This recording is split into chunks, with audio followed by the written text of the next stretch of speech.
EVM विवाद मामला बनारस में अब शांत हो गया है, लेकिन उसके बावजूद कार्यकर्ताओं की सतर्कता बहुत बढ़ी हुई है।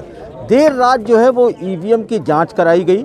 ईवीएम की जांच कराने के बाद से उसके बाद जो है सारे प्रत्याशियों को दिखाने के बाद वो मामला अब शांत हुआ है, लेकिन सभी कार्यकर्ता चौकन्ने हैं। हम इस समय जो है वो जहाँ पर की मतगणना होनी है उस स्थल पर है, और अगर हम आप इधर दिखाने की कोशिश करें तो ये तमाम ऐसे लोग हैं जिन लोगों ने बहुत तत्परता से इन्होंने पकड़ा था इन चीज़ों को।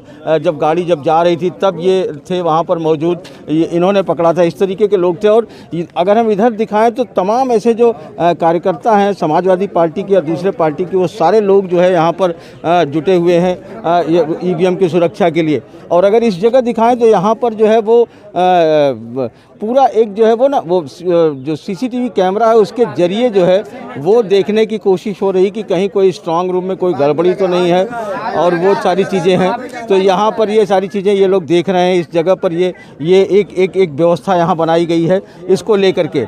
और रात में जो है वो एक बात हुई थी कि जब 3 बजे तक जो है वो पूरा विवाद, जब ये सारा मामला बढ़ा था 3 बजे तक, और वो सारा विवाद जब बढ़ा था तो उसको लेकर के कार्यकर्ता बहुत रोष में थे, बहुत गुस्से में थे। इस तरीके से तैनात है यहाँ पर बैठी हुई है।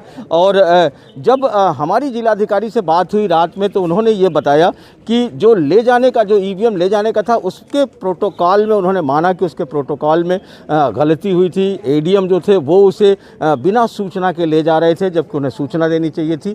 खुद डीएम ने कहा कि उनको भी नहीं सूचना मिली थी कि किस तरीके से ये ईवीएम मशीनें ली जा रही हैं, जबकि इलेक्शन कमीशन की एक पूरी गाइडलाइन है। उस गाइडलाइन के तहत जो है वो ईवीएम को ले जाना चाहिए था, सूचना देनी चाहिए थी। कई सवाल विपक्ष भी खड़े कर रहे थे कि वहाँ पर प्रत्याशी जो थे उन्हें सूचित करना चाहिए था।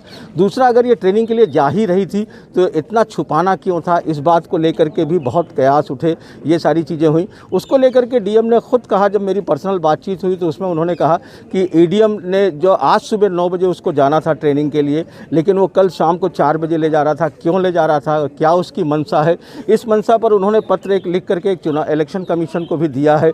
और इलेक्शन कमीशन को देने के बाद से उन्होंने जो है ये किया है कि इस पर जांच भी हो रही है। और जो पकड़ी गई थी ईवीएम मशीन, उन सारी मशीनों को अलग हटा दिया गया है। उसमें जब जांच कराया गया तो उस तरीके की कोई चीज़ जो एक कयास लगाए जा रहे थे वो नहीं निकला। तो उसके न निकलने से लोग संतुष्ट जरूर हो गए हैं, लेकिन मन में उनके ये ज़रूर है, जितने कार्यकर्ता यहाँ खड़े हैं इन सारे लोगों के मन में ये ज़रूर है कि एक तरीके की जो है वो वोटिंग में, काउंटिंग में कहीं कोई गड़बड़ी तो नहीं की जा रही है। तो इसके लिए प्रशासन और शासन और इलेक्शन कमीशन के जो ऑब्जर्वर हैं वो देर रात आकर के उन्होंने सब अपने हैंडओवर में लिया था, और उसके बाद वो सारी चीज़ें कार्रवाई कर रहे हैं। तो आगे क्या होगा, किस तरीके की चीज़ें होंगी वो नज़र आएगा। काउंटिंग के समय तक इस तरीके का संशय बना रहेगा, लेकिन फ़िलहाल जो है इस मामले में जो जिलाधिकारी हैं उन्होंने उस एडीएम के खिलाफ़ कार्रवाई की है। उन्होंने ऊपर के लेवल तक लिख करके उन्होंने दिया है, भेजा है, और उसमें क्या नतीजा निकल करके आएगा ये बाद में तो पता चलेगा। लेकिन जो विपक्ष के जो कार्यकर्ता हैं, जो समाजवादी पार्टी और दूसरे कार्यकर्ता हैं, वो बेहद मतलब जो है अलर्ट हैं, रात भर सो नहीं रहे हैं, इसी काउंटिंग स्थल पर बैठे हुए हैं। और ये हालात सिर्फ यहीं के नहीं है, बल्कि पूरे उत्तर प्रदेश में जहाँ भी मतगणना और काउंटिंग होनी है उन हर जगहों पर इस तरीके से जो है कार्यकर्ता सजग हो चुका है। क्योंकि अखिलेश यादव ने कल खुद प्रेस कॉन्फ्रेंस करके कहा था कि आपने वोट डाल दिया है, अब आपको अपने वोट को बचाना है। तो ये जो बचाने की एक प्रक्रिया की जो बात हुई थी, इसको लेकर के कार्यकर्ता बेहद सजग है, खड़ा है, और वो कार्यकर्ता जो है वो लगा हुआ है कि कहीं किसी तरीके की गड़बड़ी ना हो जाए। लेकिन फ़िलहाल ईवीएम का जो कल का जो बड़ा मामला आया था वो तमाम जांच के बाद अभी बनारस में शांत है। वाराणसी से पुरुषोत्तम के साथ अजय सिंह, एनडीटीवी इंडिया।